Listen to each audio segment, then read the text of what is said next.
What's up, guys? This is the organic guy, and of course welcome to Organic Adventures, where we are all about making sure you experience that organic magic.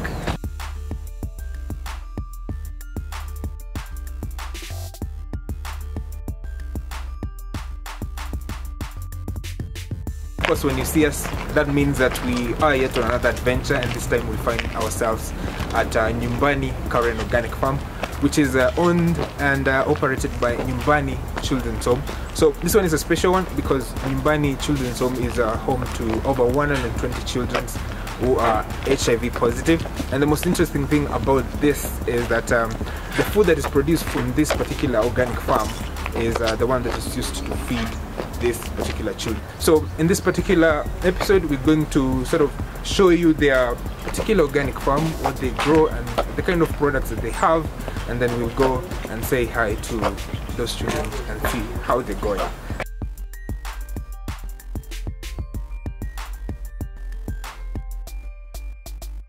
What's up, guys?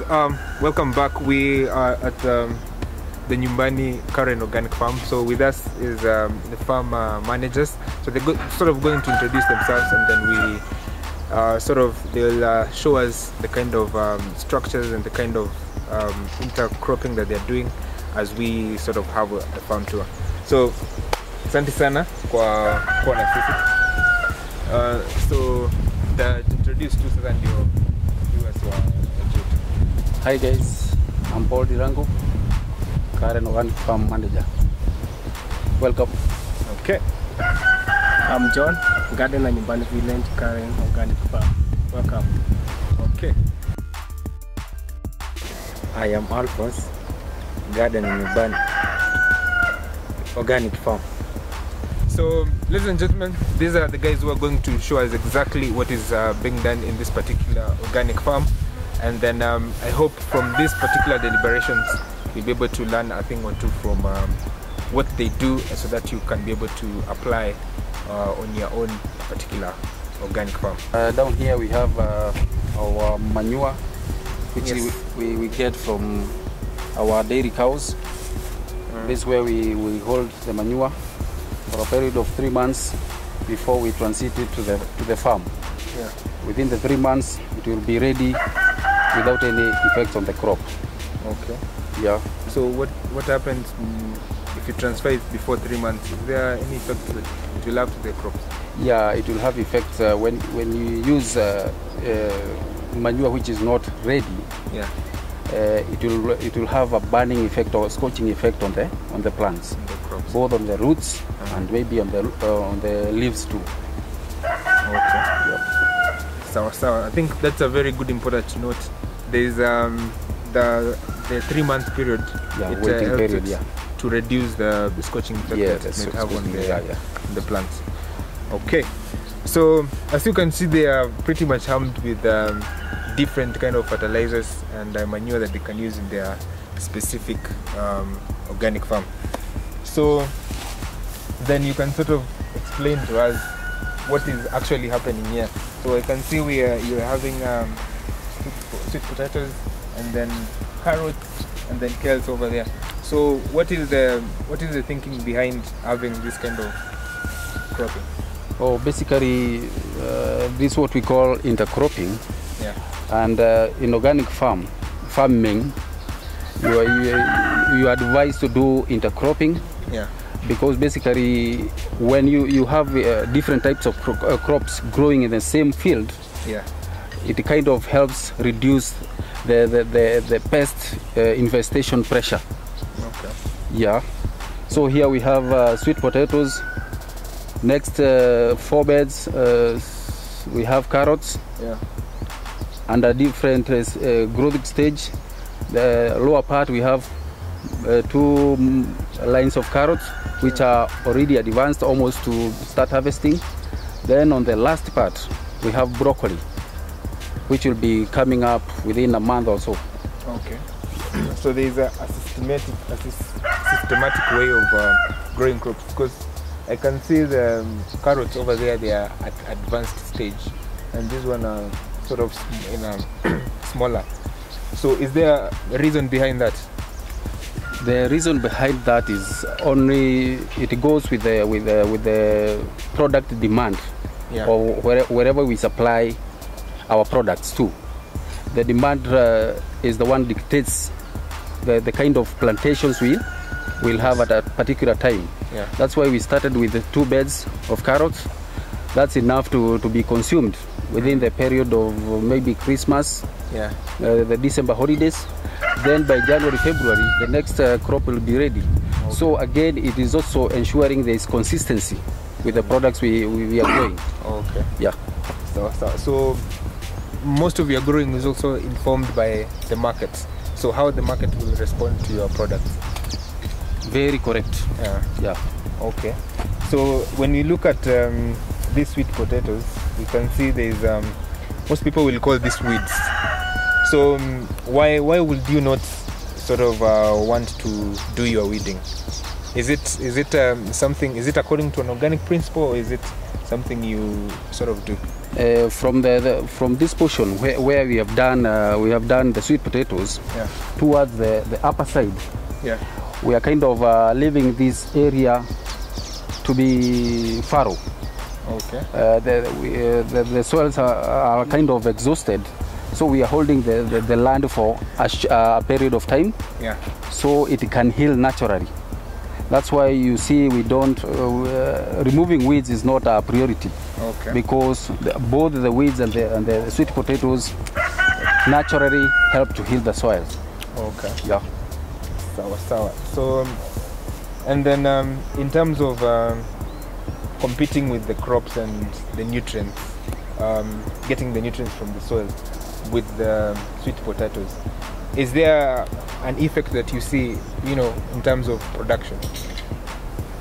Okay, basically we've not been doing sweet potatoes earlier before. Yeah. This is the first cropping with the sweet potatoes.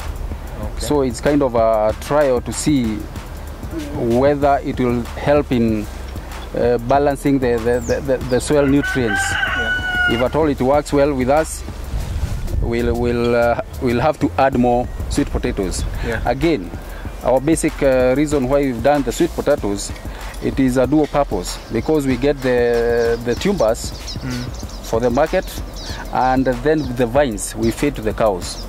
So Okay. basically we improve two on our side of the dairy farming. Yeah. Yeah, we are looking forward to getting increase on milk production. Okay. The most farmers argue is that one thing you must have is water. So I can also see you are very armed with the water system. So how does your water system work? Okay, thanks once again. Our water system, in fact, in a farming enterprise, Yeah. one thing you need to be ready with, and it's a basic requirement, Yeah. is water.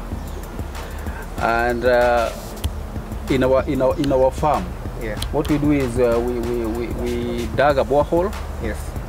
and that's to get an assured Yeah. water supply.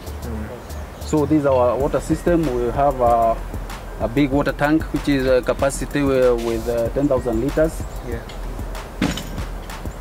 No, from the borehole now, Yeah. the water is pumped to the tank. Yeah. Then from the tank, it comes into the field. Yeah. And the system we use the drip irrigation system. Okay. Yeah. Is there a reason behind specifically using drip irrigation?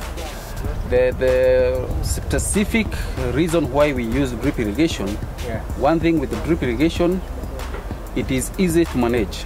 Okay. Second, you save on labor. Third, the amount of water you use. And fourth, the water you irrigate through drippers, you are assured they get into the desired location of the plant. Yeah. That means what? The dripping will happen where the plant is. Yeah. Where the plant actually needs the water. Yes. Yep. Okay. So in terms of the water, you say borehole was a priority in terms of to have a consistent water supply. So is there a time that comes when there's rain, let's say there's a lot of rain, So how do you balance between using the borehole water or the water that you have and using the rainwater? So when we have rains, when we have rainfall, in fact, basically you don't do drip irrigation at that time, because the reason behind irrigation is giving the plant the basic requirement of the water. Now when we have the rains, we don't use the borehole. So it's kind of, when we have the rains, we are saving. We are until when the rain stops, that's when we put on our drip irrigation system. Okay. Yeah. So it's pretty much efficient for you to have both, so that you can mitigate any other factors that may arise. Okay. Again, it's good to mention that having rains in a commercial project is good, but also it has some side effects. Like for example, it was I think from last March this year, we had very heavy rainfall, and it had negative effects on our farm, because the place got flooded. Basically, you cannot move or do anything or plant when the place is flooded. So that's the negative side of heavy rains. Okay. Harvesting some purple sweet potato. How long does it take for it now to be mature? For the vines, when you put them in the bed, first you have to make the bed. All the tubers, they need a good heap of soil. Okay. So you have to do thorough digging.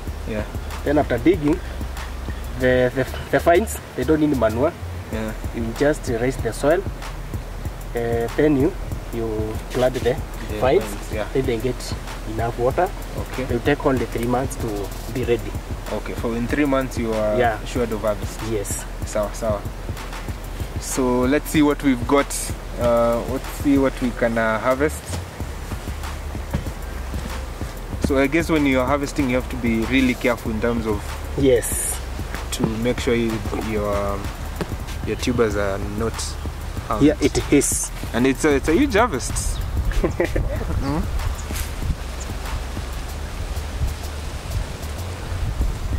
Okay, so this is not the normal sweet potato you're used to.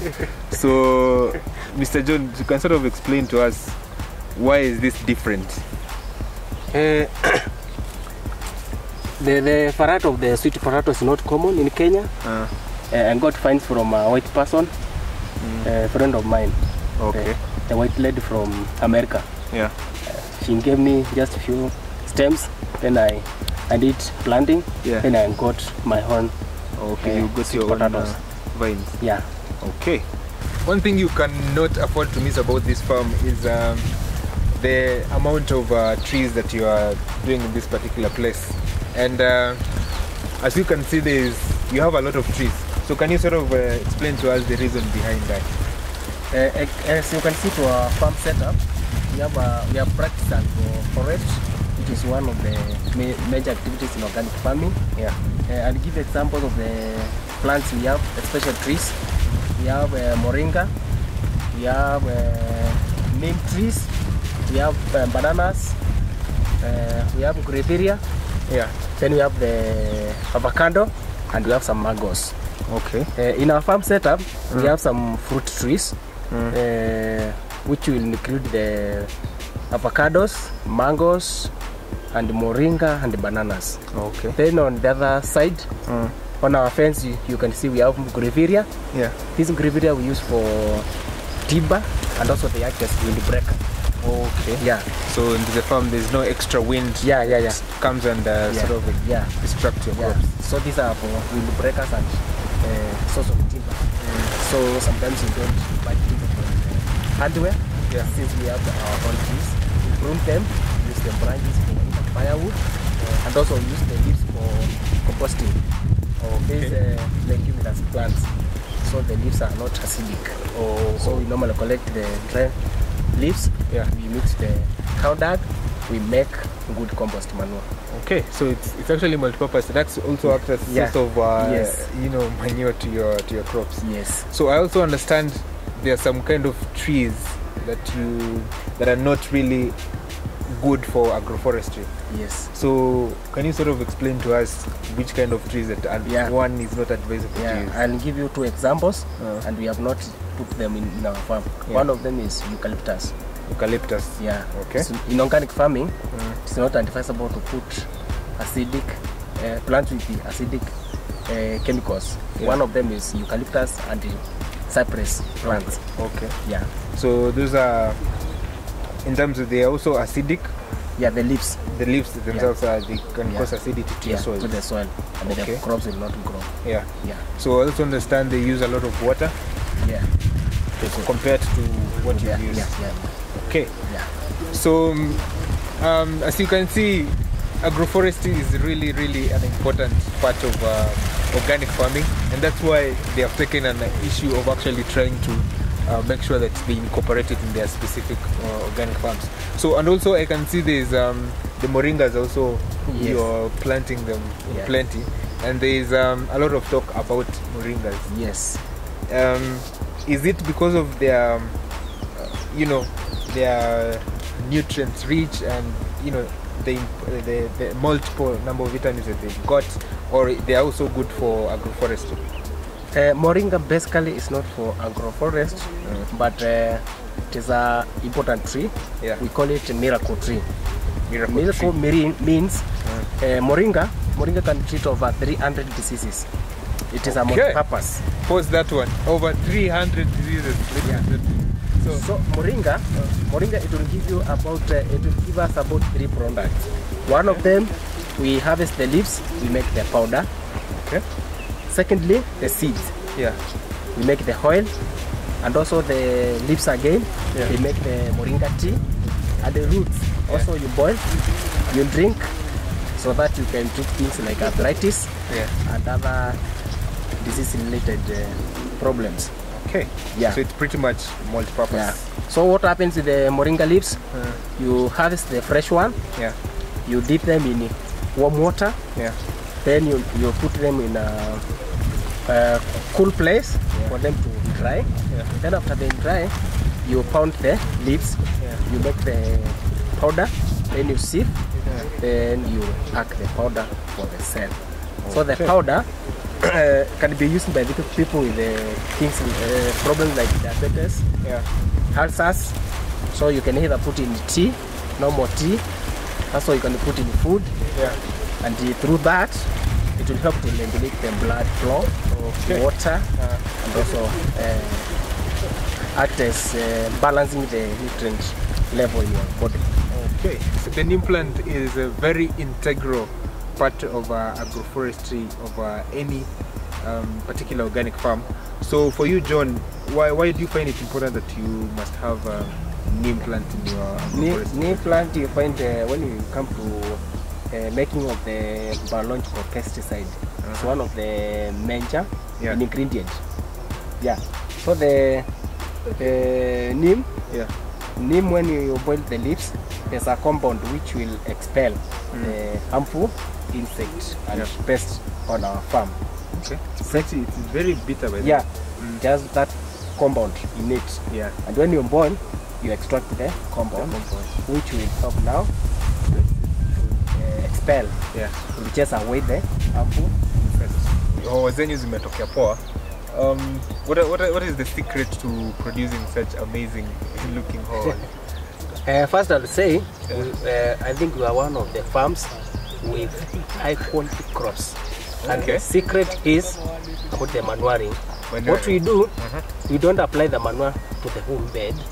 We apply to the specific hole for the plant. Specific hole? So once let's say you are doing transplanting.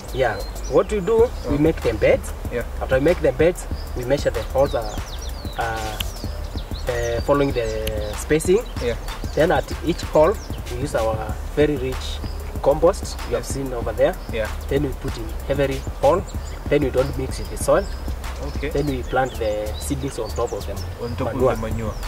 That's why our crops, they grow very healthy and they produce very high quality produce. So that is one of the one of the secrets. Okay. Yes. Interesting. Yeah. So in terms of controlling pests and diseases in this particular field, Oma, you don't come across pests and There are common pests in almost fruit crops. I talk about the pepper. Yeah. It's called sweet pepper. One of the major challenges here, powdery mildew. yeah. That's a common challenge in growing of pepper. And how do you control that? Then we have another problem with the pest called spider mite. Okay. It attacks the leaves of this plant. Yeah. So first, starting with the powdery mildew, we normally use milk. Fresh milk from the cows. Cow milk. Yeah, because the milk has a bacteria called lactobacillus. Okay. Lactobacillus, Yeah. which will help to eliminate the fungus, which causes the powdery mildew. Okay. So what happens? We take 1 liter of the milk, we dilute it with 10 liters of water. Then we spray to our crops for 3 consecutive days. Yeah. Then it will reduce the infestation. Yeah. Then about the spider mites. Yeah. They are very notorious pests in our farm. Yeah. So what we do, we use some few biological products. One of them is called the Mexican margot. Okay. Common name called mufangi. We have a neem tree, but on our farm we have the Persian lilac, as you can see on the fence there. Okay. Then we have the hot pepper, chili, Yeah. the red one, about a half kg. Yeah. Then we use 2 pieces of onion, the red onion. Okay. Then you chop the materials, Yeah. and then you boil it for 45 minutes. Then what you get, the liquid you get, Yeah. you sieve. Then you dilute with the equal amount of soapy water. Yeah. You make the soap with the bar soap, so that they can make the foam. Yeah. Then you mix. Then you allow the liquid to cool. Yes. Then you can spray to your crops 3 consecutive days. consecutive Then you days. start observing the behavior of the pest attack. Okay. Yeah. So that's proven pretty Yeah. effective. That's how we use the biological control. Yeah. Okay. Yeah. So And also we have some cultural use of hash. Also it helps. the normal hash. It Okay. also helps to reduce the habits. Yeah. Okay. Yes. So there's no need of using chemicals. No. Naturally, Yeah. you can control them Yeah.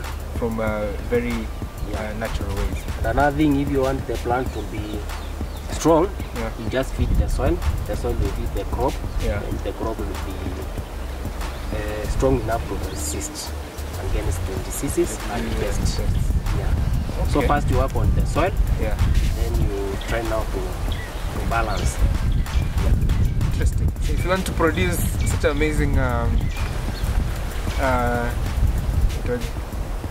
peppers, Sweet pepper, yes. so make sure that you feed the soil first, Yeah. and then the soil will be able to feed To feed the plant, plant. then the plant will be able to resist. Will have will be very strong. strong enough. To Yeah. resist And also water. Okay. Most of the fruit crops, Mm. they need much of the water during the fruiting stage. Okay. Yeah. So what was the thinking behind you having these in the farm? For an organic farm to be complete, Yeah. it has to have the animals department Yeah. and the crop department. Yes. And even in our livestock department, we have the poultry, Yeah. cows, and we have the bees. So Okay. as you can see, we have our apiary. Yes. The inside we have two beehives. Yeah. Then the apiary is metallic to protect the bees against the predators. Okay. There are some predators which come and eat the honey, Yeah. and also destroy the cobs, Yeah. and this will cause the bees to migrate. So the metallic repels some. The apiary, Yeah. the way it is built now, you have to protect the beehives from the predators, Yeah. which will come and harvest the honey and eat everything, and this will cause the bees to go away. Leguminous plant should be really one of the necessities when you are doing organic farming, and what they've done here exactly is having cowpeas, incorporating cowpeas to your farming enterprises. Yeah. Why is that important? First thing, in organic farming, we have what we call crop rotation program, Yeah. which is a 4-season program. And the legumes, they are in that crop rotation. And in our farm, we do cowpeas. Normally in the local language, we call them kunde. Kunde here, they will give us, they have 4 major importance. One of them, they maintain soil fertility. Because after kunde, what will be brought here, they will find the soil is already fixed. The nitrogen, enough nitrogen. Then the kunde, we sell the leaves to generate income, and also we got the seeds. And also the trash we get here, we give the animals to eat. For us, we don't leave behind what we call crop diversification. And we have carried from the open field to the greenhouse. As you can see, we have some tomatoes. This is the variety called Kimelias 1, which is 1 month old. Here we have the red capsicum. Here we have the yellow, and we have some cucumber. So for the continuous growth of crops, we need also greenhouse to grow the special crops like tomatoes, which will need special care, and also red pepper and yellow, and cucumber. That's why we choose them to put them in a greenhouse. So, and also we do what we call successive planting. So we have some tomatoes outside. We have some pepper here. So they have to go in a successive planting means you interval between your crops. Either you can use 1 week, 2 weeks, so that you have the continuous supply. We've seen you have a lot of biodiversity in the farm. Why is it also that poultry be part of your plan? As I've said some time back, in a organic setup, in a modern farm setup, there are 2 departments which are very important. We have crop department and we have the animal department. The 2 departments, they benefit from one another. That's what we call mutual benefit. The animals and the farm, they relate, because the animals they give us manure. Then what we grow, sometimes we give them back to animals. So here we have the Kenyan poultry. The Kenyan poultry, first they give us the eggs. We sell them as a meat, and also they give us the manure, which we use in the farm, because the poultry manure is very high in nutrition and nitrogen. And also we use the poultry manure to make the liquid fertilizer to fertilize our crops. So it plays a critical role in what you do in the farm. You can actually advise anyone doing an organic to include the Kenyan farm.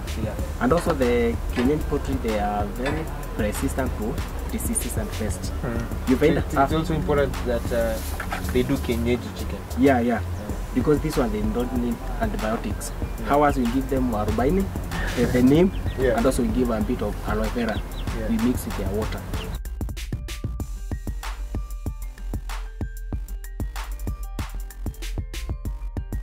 She's Karen. Karen is the oldest, our dead cow here.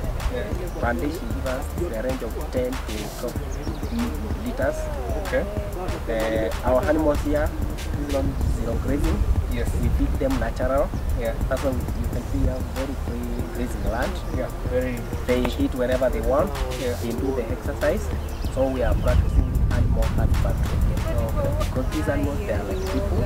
They need to express their nature. They have to know their natural behavior. We call it native behavior for the animals. That's why you see we give them freedom to go wherever they want. So no antibiotics used? Sometimes we normally deworm them. We have a special doctor who normally comes to serve them. And in case we have the serious emergencies, there's a vet doctor who comes and attends the animals. So if you can just make everyone understand, why is it important that you leave your animals just to be free? One of the when you enclose the animals, and be specific, dead cows, they get stress. because they don't have freedom. Yeah. Because they need the light. Yeah. And also they need to exercise a Move bit. a little, yes. So when you're enclosed, when you do zero grazing, the animals tend to be dormant. Yeah. And you can reduce the production. Okay. Yes. So, and also I understand grazing has a huge effect on the kind of milk that you will produce at the end of the day. Yes. Is that also part of the Yeah, reason? because our cows there, they eat different shrubs and grass, and then those shrubs, when you combine those materials the animals eat, you find they tend to produce more milk. Yeah. When you compare to the cereals, where you give your animals one type of fodder. Okay, basically, the first thing is the reason behind of opening up of barren land or new land. Yeah. It's because the initial area we were planting or farming on was too small, and the demand for organic products was rising. Growing, So we had pressure to open up more land, and because it was available, we did fence it to put away the animals or the cows. Yeah. Basically, we had to bring a tractor, plow it up, and make the beds. Basically, the process of land preparation is very vital on how you prepare the soil or the land whenever you want to plant the kind of crop you are doing. Yeah. Now, like for example, here we have 2 beds with very good tomatoes. This crop, we did plant the crop back in July. Yeah. We started harvesting about 3 weeks ago. Yeah. We are ongoing.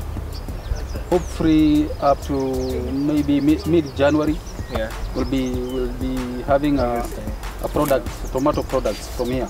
Yeah. Then from there we have capsicum, locally known as ho-hos. These are the green capsicums. Yeah. We have the demand for them. Yes. And they fetch good prices. Yeah. Especially when they are organic. Yeah. Yep. Makes it even better. So in terms of you've plowed the land. So when you're preparing the land, so you've plowed. Do you mix with manure, or what do you do to get this particular kind of crop? Yeah. Basically, the very most important thing is making sure the bed where you are doing your planting, you incorporate the soil very thoroughly. Then you levelize the bed. Then whenever you want to plant that particular place or hole to plant that seedling, you come with a handful or 2 of manure in each hole. Then you mix thoroughly. Then after that you come with your seedlings and you plant and you do irrigation. Then you'll have a wonderful crop, as you can see. So I think that's very, very important you mention due to that process, because when someone will come here and see what you planted and the kind of produce that you have, it will be very hard for them to tell that it was a virgin land before you converted to it, because the products are very good. So congratulations for that. In terms of now plowing in a new land, is there any pests you encountered, or it's pest free for the first time you plant? Okay, there are those basics you cannot avoid in any farming, not necessarily organic farming, but very vital in every farming enterprise. There are 2 factors. One is the soil you're working on, and the second one is the irrigation water. What we did is, to have an assured success of the crop, you need to understand first the type of soil you have and the type of water you are using to irrigate the crop. What we did is we took samples, we took to a laboratory for analysis. The same case with our irrigation water. From that point, that's when you'll get to a point of understanding what type of soil you have, what type of nutrients they are already in the soil, and what may be the deficiency. Need. So soil analysis is very vital, very important to guide you on what kind of nutrients you may need or you may not need. So one thing I would like to understand is, as you can see right now, we are standing in cabbage, and we can see a maize growing between it. Is it by design or is it something that comes up? Okay, thank you. In case of with the maize plants you see, this is not by design. These seeds just come with together with the manure you use. Oh, okay. So they are they naturally naturally grow, and it's healthy because it brings out the diversity in our farm. So it's important also not to disturb it. You let it continue to grow. We are leaving it to grow because it is not disturbing the other crops. So it will grow to its maturity. We'll be having some crops as Mahindi Choma. Mahindi Choma. So, and also one thing I've realized is that you are planting different crops in each row. It's something common that we are seeing in your farm, and I understand that's by a very good reason for that, to ensure that you know this crop rotation, you having biodiversity in your farm. So in terms of why do you feel it's important, even other farmers out there can practice this particular kind of structure in their farm? Why do you think it's very important? Okay, one thing I may say about diversifying with the products you have in your farm, you cover a wide range of clientele. You may be having somebody who prefers to use indigenous leafy vegetables. Others will be going for collards, or spinach, or white cabbages. So it's good to have kind of several varieties growing in your farm.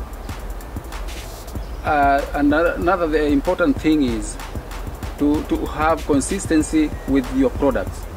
That's why if you can notice, we have several levels of growth of whatever we are growing. Now this is our last portion, which we planted latest. That's back last month. So within a week or two, we'll start harvesting from this end now. And it will go on with the harvesting for a period of 2 months also, before we come to a decision whether we want to uproot the old crop and then rotate and plant a different crop in the same area. Interesting. And for me, when I've been talking to you, one thing I've realized is you have passion for what you're doing. So I would like to understand from you both. For example, John, how did you find yourself doing organic farming? One thing with organic, I got that interest back when I was in class 8. From class 8? Yes. So, okay. You decided you're going to do organic? I had that passion. I said one day I would like to farm. And when I proceeded to high school, I got a teacher. I was an agriculture teacher. Then he helped me to grow that passion. Then I chose agriculture as my subject. Then I proceeded to college. Then lucky enough, I went to do organic farming. It's my course now, diploma level. Then from there, organic just got into my veins. Everything now. It's in your blood now. Yes. So for you, how did you find yourself in organic farming? Okay, basically when you talk about farming, I've been in the industry for for the last 15 years. 15 years? Okay. But earlier before, most people had not embraced organic farming. They've been doing conventional farming. But lately, we are in the 21st century, and one thing that drives people to accept or embrace organic products is the benefits that comes to eating something which is purely fresh, without any imperfections or impurities in the growing process. Okay. Like for example, most people nationally or within regions in our country, we are experiencing a lot of rise in chronic diseases brought about by lifestyle changes, environment and stuff. Whenever you, like for example, you have cancer cases, TB, high blood pressure, whenever you go to a doctor, when they administer or they finish treating you, what they usually advise after your medication process, they advise you to look for organically grown products, which doesn't have impurities in them. That brings out your recovery process to be even faster.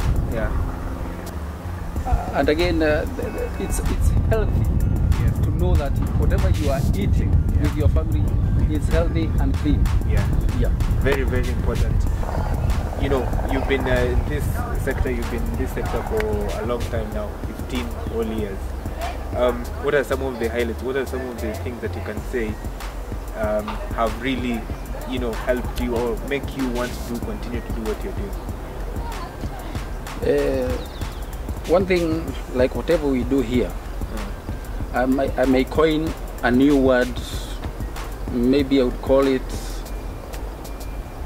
charity farming, or farming in charity, because we are under Nyumbani Children's Home. Whenever our children under Nyumbani care, they get these products which are pure, clean.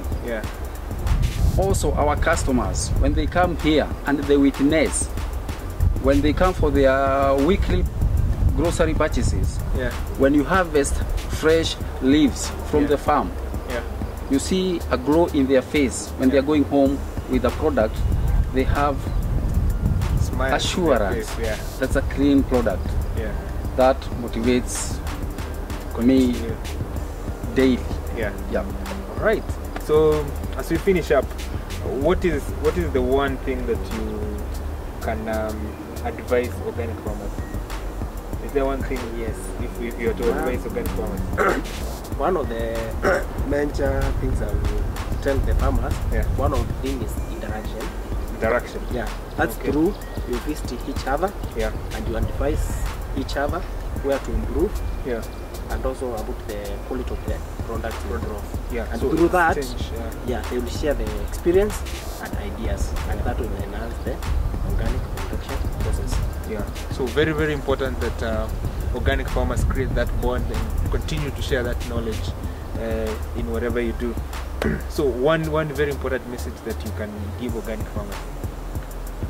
Okay, the important thing about organic farming to our fellow organic farmers, we should maintain our method of growing whatever we are growing. We maintain the trust we have with our clients.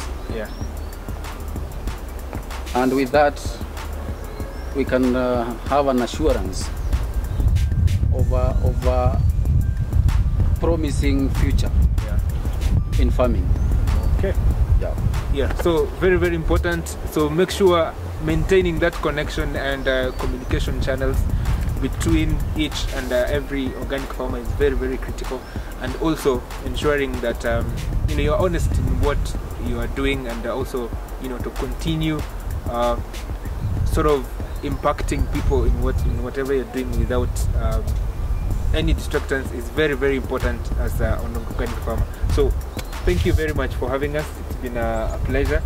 We have of course, a lot of people are going to learn a lot from what we've discussed here, and we will have impacted the world to be more organic.